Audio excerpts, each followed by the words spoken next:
ગરબાડા પોલીસની drone technology સાથે મોટી કાર્યવાહી। દાહોદ જિલ્લાના ગરબાડા પોલીસે આધુનિક ટેકનોલોજીનો ઉપયોગ કરી દારૂની હેરાફેરી પર મોટી કાર્યવાહી કરી છે।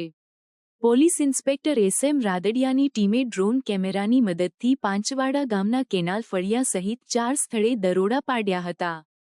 દરોડા દરમિયાન પોલીસે દશરીબેન રમણભાઈ ગુંડિયાના ઘરેથી 1560નો બિયર, 1000નો દેશી દારૂ અને 4310નો વોશ જપ્ત કર્યો હતો।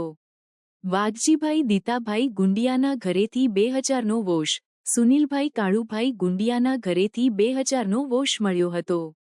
હિતેશભાઈ પ્રતાપભાઈ ગુંડિયાના ઘરેથી 2000નો દેશી દારૂ અને 3875નો વોશ કબજે કરવામાં આવ્યો હતો।